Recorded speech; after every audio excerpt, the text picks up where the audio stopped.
So here we are. We're here. I'm here with Gabe McMullen. He is that how you pronounce your name? McMullen. I always say that wrong. It's all good.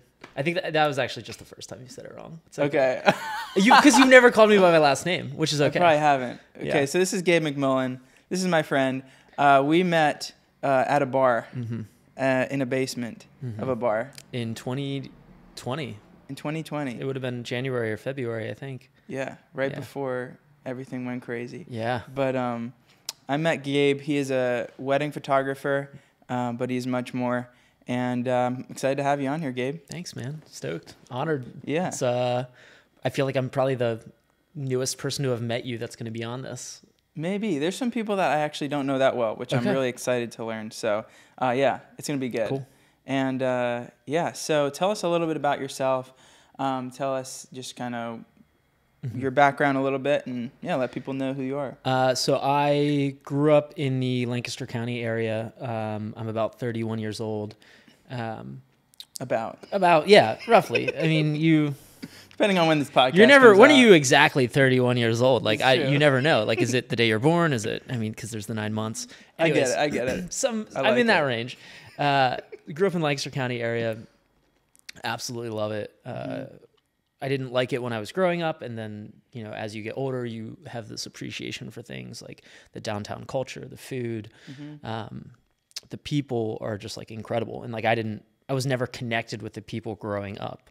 I went to a small private Christian school and didn't really love my experiences there. Had very few friends that I made there, and went off to college. Really did not enjoy my experiences in college either, which is what's funny is I dropped out of college from I was a business administration. That was the degree I was going for, which is so funny because now I'm on this like Christian in the workplace podcast with you. I think the Lord just has such a funny way of like bringing things together in whole, I guess. For sure. So let's see what else. So yeah, I photograph weddings, which kind of came out of nowhere.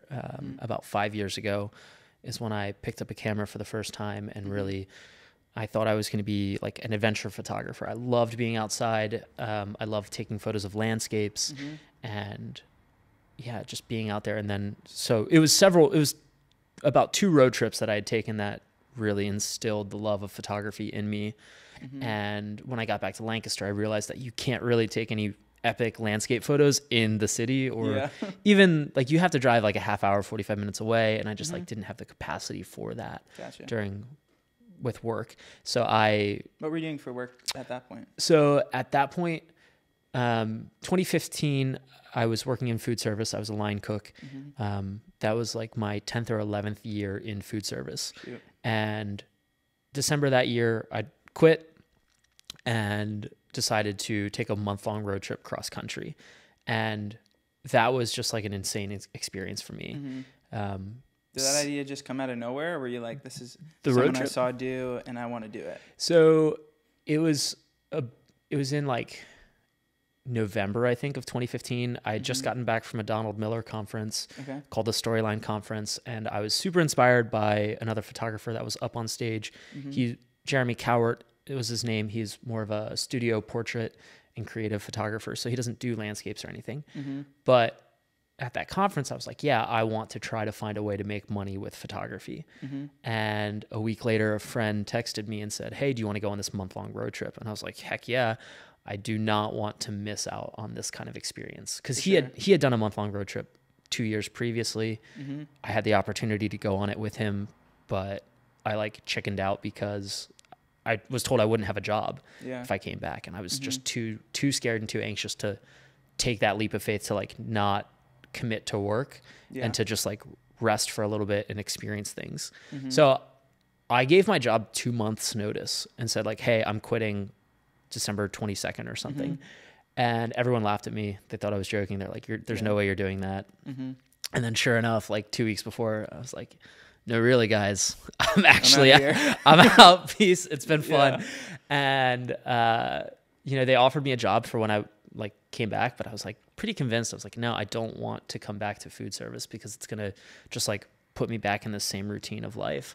And when I came back to Lancaster, I had a friend who his parents owned a produce company. And so I started working produce, like waking up at 2:30 a.m., driving to Reading, setting up a produce stand and selling it. And it was an awesome experience because I was working with two of my best friends, and the management was awesome because they gave me the freedom to take off on like 24 hours notice to go shoot a wedding, to go shoot a concert, or like anything. And so I'm forever thankful for that.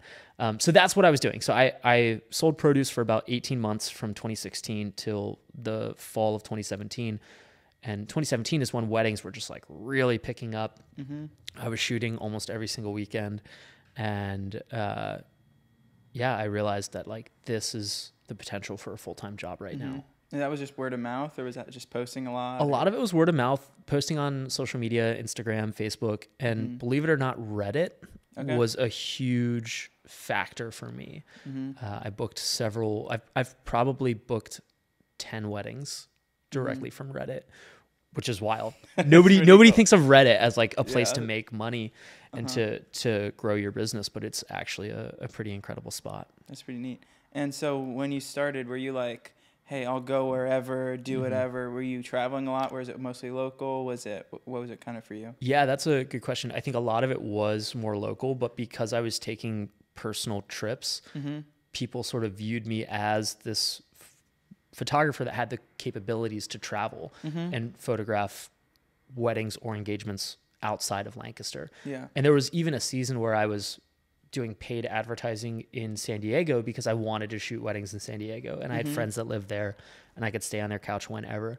So I like over the past few years, I've shot maybe 4 or 5 weddings in California, elopement in Oregon. I've done like engagement sessions in Oregon, kind of all over the place, which is really an incredible experience to be able to do that. That is really cool. To get out and travel and shoot. We kind of talked earlier about just something that you find really important within the industry is that that kind of the push is, hustle, work, and just kind of, work as hard as you can to get as much money as you can. Because in the Christian worldview, unfortunately, in the modern Western church, that is a part of the church.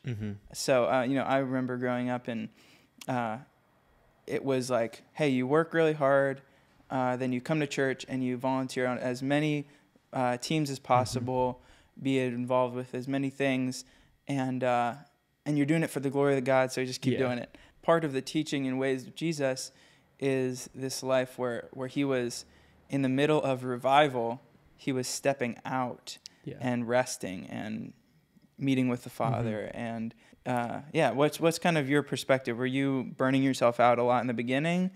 Did you kind of have this mindset of, okay, I need to set boundaries right away, or what was it for you? Yeah, it's interesting. The photography industry and anything in the wedding industry, anything that's like digital media, I guess, is there's like this desire to be recognized, or this desire to have like a large following on social media. I have friends that had 100,000 followers on Instagram and were able to charge $900 for a post, or get like all expense paid trips to places in Europe, and then on top of that paid to photograph things. And it's like, that's incredible, but there's no way he would have been able to do that if he didn't have this massive following. Yeah. And in the wedding industry, it's pretty much the same thing, where it's like, if you have, there's this weird thing that like you have social credit, or you have credit if you have like a large following. And for the first 2 or 3 years, I was very actively trying to grow that just for selfish desires, because I thought that was a like form of validation, and it's never the case. I think I realized pretty quickly when I stopped caring about like trying to create the most epic photos or to create like a huge following, I like attracted better couples, like couples that cared about each other and cared about their images and cared about the creativity and were excited to have me come along. I think if you just spend like all of your time just trying to push yourself to the next level, you are going to get burned out. You're going to get drained. And there were seasons where I was in that same situation where I was focusing on posting every single day and like trying to keep up with the recent trends. And, you know, since then, over the last 2 years, I've like kind of just not cared at all about that stuff, and very rarely post to social media, just because it's, in some ways it gives me anxiety, even just like yeah, I understand that. Feeling the need to post on there all the time. But yeah, there's a grind, not even on the social media aspect of photography, where, you know, you'll have some wedding photographers shoot a wedding and then deliver the full gallery within 1 to 2 weeks. And I don't understand how anyone can find any rest or just like peace of mind doing that, because you spend like hours editing these photos, and to just go from one wedding to editing every other weekend, it's like, yeah, I just don't know how you have time to like slow down. So I've found that like I've been the healthiest when I've been able to set certain boundaries for myself and for the business of like, no, I want to treat this like it's a 9 to 5 business where I go in to my office in the mornings. I also created a separation between like my home and work, because I think that's healthy. I would just be snacking all day or watching Netflix. Like lunch would turn into like making lunch, and then watching an episode of Netflix would turn into like 4 hours of New Girl or The Office. And so, yeah, I think like creating healthy boundaries between work and your home life, and like not answering emails at 10:30 at night because that's when somebody got to you. Yeah, it's a very strange balance to find, because like at the same point, you do want to be booking clients and emailing them as soon as they get out to you, but you really need to respect your own life. I guess. Hopefully that answers. Yeah. So what you're going for. No, rest is a very like broad term. When you think of resting, what does that kind of even look like to you? Like, like is that watching The Office, or is it like, definitely not. Yeah. although it's a great pastime. Yeah, I think rest looks differently for everybody. I know that when I am the healthiest, I am taking time in the mornings to read scripture, to journal, and to just like spend time with the Lord. I know that when I'm in an unhealthier season of life, those tend to be the first things that go. It's fascinating how they're both very connected. And yeah, like not spending time with the Lord directly does impact my like everything in life, and even the job, and like editing, and just like being able to like get into a good groove with the office side of work. Yeah. So what for you is like some things that you intentionally put in place to make sure you're resting? Is there like, now you said there's boundaries between work and like you have another space that you go to for your work stuff, and then your home stuff is separate. That's a really good thing that I think a lot of people have a hard time doing. Either they don't have the capacity to do that, or they just choose not to for whatever reason. But what are some other things that you find are like really helpful for you to say, okay, this is how I separate what I'm doing with work and what I'm doing at home? Yeah, I think it just comes down to like very practical things. Like the images that I edit are on an external hard drive. I just make sure that I don't bring that hard drive with me home. Otherwise, I might be tempted to do some more editing and do some more work. Just being vigilant of not answering emails late at night or text messages from brides or grooms asking questions. It's like, yeah, just setting appropriate times for things. Using calendar apps to schedule meetings instead of just saying like, all right, I'm free every night. Find which one that works. All right, I'll cater to you. It's like, it is important to cater to them, but you also like need to spend time with your friends, your family. And I think that's a big, like a crucial thing as well. It's like being able to see your friends. Like if we're a business owner, it's because we want to create a freedom for ourselves financially, or at least we want to have the means to spend time with our friends or to vacation when we want, to not just like be stuck on hey, you have a 2 weeks paid vacation. I want to be able to make enough money that I can like travel for 3 weeks whenever I want, or take a month off just out of the blue. Like that's why we do it. At least I think. I mean, you kind of do the same thing. Like you bought a camper because you want to travel. You don't want to be stuck in like a corporate job. Yeah, exactly. And one thing for me, which I'm sure is in part for you as well, is that working for someone else in a certain capacity, if it's a company that doesn't have the same values as you and doesn't have the same like vision as you, what happens is you just find yourself conforming to what their standards are, because you kind of have to as a worker, and aren't able to be a part of being an impact with your work, which that was a little bit of a hard thing for me in the last job I was in. Not that it was like this real terrible environment. It was great, Christian environment in general. But for me, it was like, I feel like there's more I want to do rather than just do good work. And I think there's definitely value in bringing good work to someone. Yeah. But I wanted to be able to say, this is why I bring good work to this world. And if you don't know me, I'm a barber. I'm sure you'll have heard that in some way. But I in my space, I'm not always trying to push the gospel down someone's throat, but I'm also wanting to always be open that if there's something to share, I will share it. Yeah.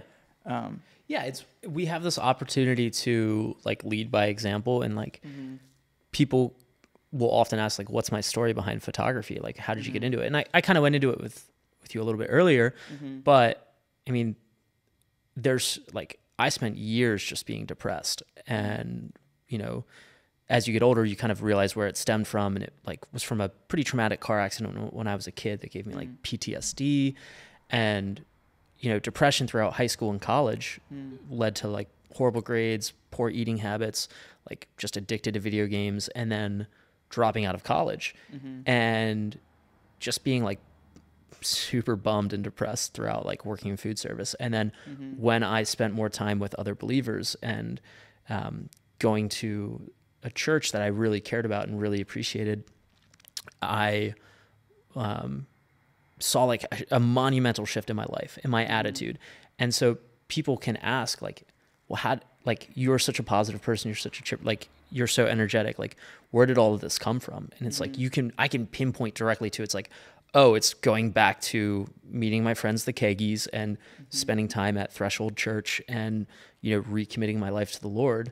And it's like, without the Lord in my life, I don't know if I would ever be a photographer or a business owner. I'd probably still be at a restaurant making steaks and pasta. Who knows? Which is great if that's your thing. If that's your thing, more power to you. I have so much respect for chefs. I don't know how they do it. And my thing is, whether I'm talking to students that are like, you know, I don't know if I want to go to college or not. My parents want me to go to school, or I don't know if I want to go to a Christian college to go to ministry school, or I don't know if I want to go into what. And they don't really have an answer for why they think they should do their certain thing, other than someone told them they should. If you're going to want to be a pastor, there's schooling you need to be a pastor. If you want to be an evangelist, start going on the street and talking to people. If you want to be a youth pastor, hey, start volunteering in a youth group and see if it's even something that you want to do. And if you want to be working in a kitchen, go work in a kitchen. Don't just go to school to become a chef if you've never worked in a kitchen. If you want to be a barber, hey, come over here, just like watch me cut some hair. Get some cheap clippers and ask some friends to let you cut their hair. That's what I started doing. Totally. There's so many different outlets that we can take to pursue our dreams, and it's challenging when you're a young kid, like 17, 18, 19, where you're just not really sure of where you're going. And, you know, you bring up the topic of like higher education, like that's another discussion we could have that would take a half hour or more, like on whether or not that's the right call for people. And I think it comes down to each individual person's desires and what their goals are in life. And I think one of the challenging things in life is that oftentimes our parents didn't instill like a purpose in us or give us that motivation to understand what our purpose is. And I think that's one of the great parts about being a Christian is like we kind of have this understanding of what our purpose is right from the get-go, which in turn directly translates to life. Like, all right, what is my purpose as a barber? What is my purpose as a photographer? Well, my purpose is to show people that they actually are very beautiful and that they how much they love and adore their family and their friends and their future husband or wife and their partner. And so I think, you know, that's my purpose for the season of life right now. I don't know if it's going to be that way forever. Yeah. But for right now, I'm trying to embrace it and step into it as best as I can. Yeah. And the way, just if you look at Gabe's stuff, the way he captures beauty and captures moments is really, I think, like, just beautiful. And there's like the Holy Spirit, I think, can work through any sort of work. Yeah. And so when you're just like, God, here's my day, here's my career, here's whatever you have in front of me, you can see someone's photography and say, that guy's not just a photographer. Like, there's something, like, he's capturing something that a lot of people would miss. Yeah. And I think that's something that I'm always attracted to. Like, I'm not getting married anytime soon that I know of. That there's a few steps first before that. It can happen real fast. It can. You never know. So I'm not following Gabe's page because I think I need to see if he's going to be someone I'm going to be using for my wedding. Yeah. I'm following Gabe because there's a beauty that he captures, and there's a way that he portrays people's stories that is really beautiful. And even just some of the captions that you share about some people. Obviously, if you don't know them very well, there's not much you can share. Yeah. But I can tell that you always are intentional with how you caption things. Yeah. That if there's only a little bit you can say about them, you'll say it. Yeah. But I think that's one way that you even bring dignity outside of the photos that they're having for the rest of their life, which is a huge thing. You know, I can't imagine, you know, I've heard of people, horror stories where their photographer just didn't get back to them and they didn't get their photos from their wedding. They're literally rough. Like scrambling. Yeah. Hey, did anyone take photos of our wedding? Like, just on your phone. So sad. It's so tough. Yeah, it's crazy. But to have that responsibility to say, okay, I'm going to take this responsibility and know that I have the tools to create something, and not even create, but capture something that is right in front of us. Yeah. The nuances that are easily missed. Yeah, it's heavy. If anybody's ever photographed a wedding or filmed a wedding, it's like because it's your job, it feels very like, you know, this is supposed to happen. This is what we're doing. But it's like when you take a step back, you look at it and you're like, this is one of the heaviest jobs to be partaking in. Like, if you miss a moment, if you miss a kiss, if you miss like a certain glance, like, it can be a huge bummer for you. Yeah. Or like the couple could be disappointed. And so it's like there's like a weight that is put on your shoulders every day when you go to work. But I like it. I kind of thrive under that pressure, which is good. And like the heaviness doesn't go unnoticed with me. And I'll often mention that to couples of just like how incredible of an honor it is to be here with them and celebrate. Because like, as a photographer, you're with them for 90% of the day. Like, you see them as much as their parents see them, or their bridesmaids, or their groomsmen.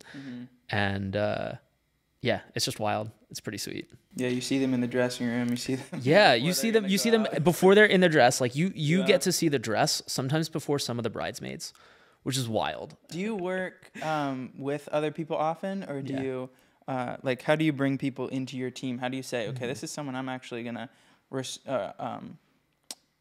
trust to take on some of this responsibility? Yeah, that's a good question. I think up until this year, I hadn't really brought in somebody to like take over a wedding for me.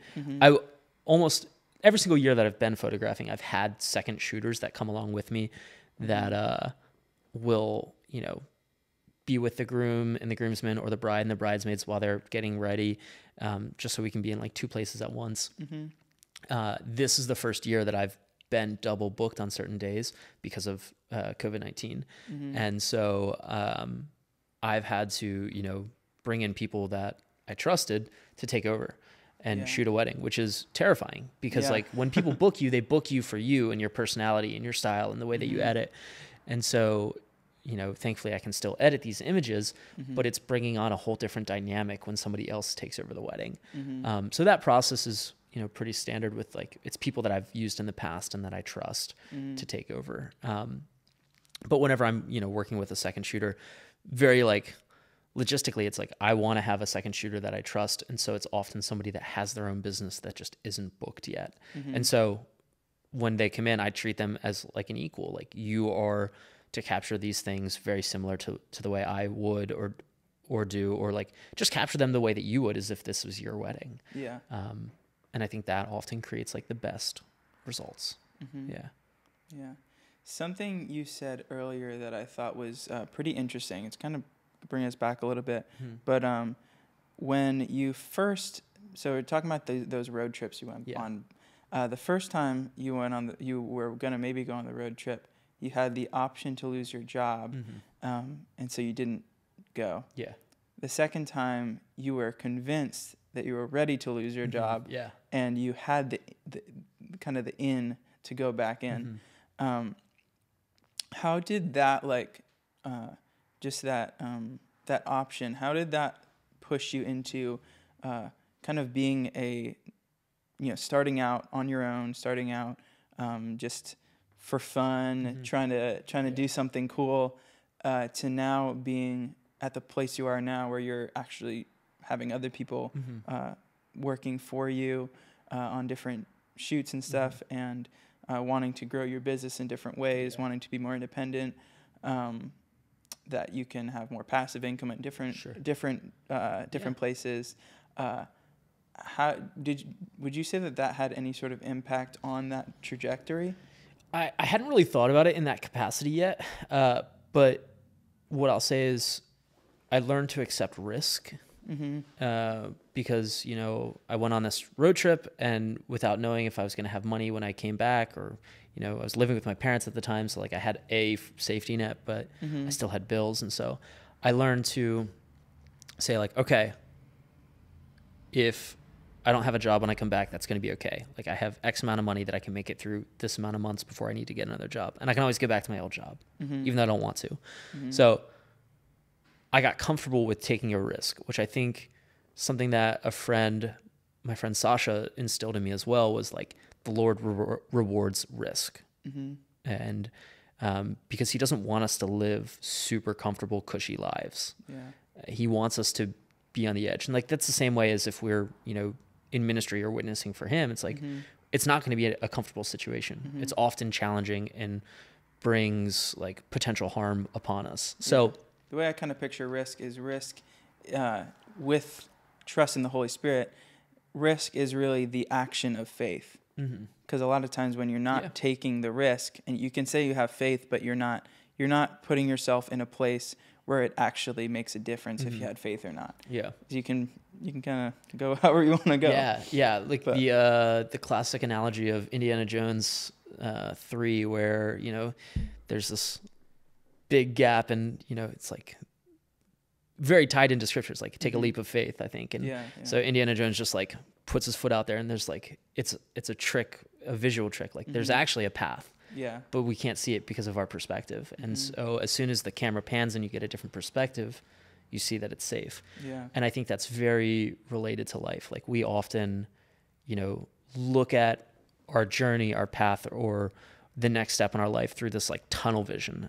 And if we take a step back, or if somebody else takes a step back with us, like shares that other perspective to us, we have a bigger picture, and we feel more comfortable and safer taking this risk.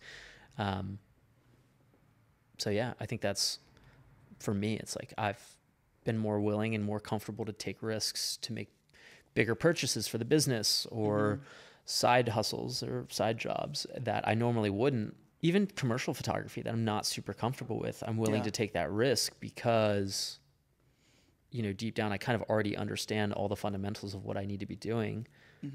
Even though it's something I haven't done in the past, I know that I'm capable of it. Yeah, that's awesome. Was there a point in your life that you decided, so obviously you started making these steps because you're like, I just got to do something different. I want to be doing something with my life that's have more freedom, have all these things. Was there ever a point that you connected your faith with your photography, or what did that kind of look like to you? Because being a Christian, I'm not a big fan of the term like Christian music or Christian art, or like how can a photograph be Christian, or but what does it look like to be a Christian and be a photographer? I think we all have gifts and talents that the Lord kind of instills in us Mm-hmm. as we get older, or as, you know, we have gifts as a child and then they develop. I think that's kind of what it boils down to for me, of like, that's my biggest connection. Like at one point a friend said, you know, your form of worship is photography in some capacity. Mm-hmm. It's like, it's something that the Lord has brought to you and said, like, I'm going to make you be good at this, or I'm going to like put this desire in your heart to enjoy it. Mm-hmm. And so if you find joy in it because the Lord has done this, it's like a spiritual gift, and it's like serving the Lord. Yeah. And that, yeah, had meant a lot to me at the time and still does. Mm-hmm. So I think that's my biggest connection to it. I think other than my images aren't inherently Christian, unless I'm, you know, photographing a Christian wedding where there's like worship and praise and such. But I think to me, the most like connection between like me being a Christian, my art being Christian, is just like showing people how the Lord sees them as beautiful and as children of his, I guess. That's probably what I would say. Yeah, because I think it's really important to, like, in our lives, to not be like, use our art as, oh well, this is Christian art, or try to like crowbar Jesus into it so that we can kind of give ourselves a pat on the back. But when we're like, hey, I'm a Christian and I've been given these gifts, and I believe that God is a giver of good gifts, that when we just put him into our art, when we put him into our lives, we all have the capacity to do that. So whether we're a photographer or anything else, we are able to look at our work as, this is, I love that you said this is worship. A lot of times we'll say in church, that, worship is not just the songs we sing, but actually putting that to, well, this is worship. My life, I'm going to live as unto the Lord, that it's like, this is for Jesus. Well, and that's why there's so many different forms of worship. That's why, you see people playing instruments, you see people dancing, waving flags, raising their hands. Everybody does it in their own way. And you talked about, like, obviously when you're with like a Christian couple, it's one thing. When you're with with another couple who aren't Christian, is there like a difference of how you go about that day, or is it just like, hey, this is a wedding, this is how we're going to go through it, this is how I do my work? Yeah, it's fairly similar, I think. I'm trying to think. The only differences would be just like the way that I capture certain things, but for the most part, it sounds bad to say that it's fairly standard the way that I would photograph it. But I think it just comes down to, like, a lot of Christian couples, they have a very healthy understanding of why they're getting married and what the reasoning is behind it. Yeah. A lot of couples that are not believers truly do love their partner, their husband or their wife, but they don't have that same like Christian foundation as us. So I guess my role in some of those weddings is to just like ground them and be like, hey, I want you to like process through this day why you are marrying this person, and not just treat it like it's just checking this life goal off the box or checking this next step. This is like, no, I want you to remember why you care about this person. What are the things that made this person important to you? What do they do that bring you joy? That kind of stuff. And so I try to just remind them of those special moments in their lives. That's fun. And I think it's super important to be that you're like, hey, I'm not going to treat someone different because it's a different understanding, different worldview, different things like that. Because I see that some people will kind of favor different people because either they get along with them, or they have the same faith, or they have the same ideas. But I feel like when we're called to do things, like I said, like the scriptures talk about doing things as unto the Lord, doing everything as unto the Lord, is that it doesn't matter who we're interacting with. Yeah. We're supposed to be doing it for Jesus. When we live our lives in a way that our work and our lives are all peering towards Jesus, it doesn't matter where we're at or in what scenario, whether, you know, like when we met, you were taking photographs of a band for their opening show at that speakeasy venue, super cool. Tellus 360, super cool venue. Or whether you're taking photographs of a couple that has just gotten engaged, or you're like when we first met, like I barely knew you at all. You came to my house when I was cutting hair before I had opened the shop. You're like, hey, if you need any photographs, like I'll just take photographs for free.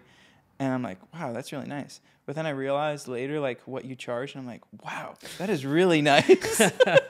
And just like your willingness to always like love people where they're at, and obviously generosity, like you can never expect something from someone. I hate when people like, you know, you do one person a favor, and then the other person expects it. Like, oh, don't you owe me? You know, why not?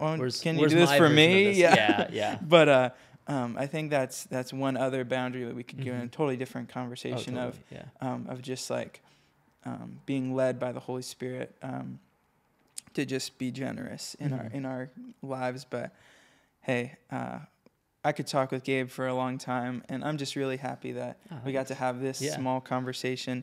One more question that I want to asking everybody is, what's one person in your life that either, whether it was an author that you've read, a mentor that you've had, or a speaker or pastor that has spoken to your life, what's one person in your life that you can share some wisdom that you've gotten from them? Yeah, I think everything kind of pinpoints back to that conference I went to it was in Chicago, the Donald Miller Storyline Conference.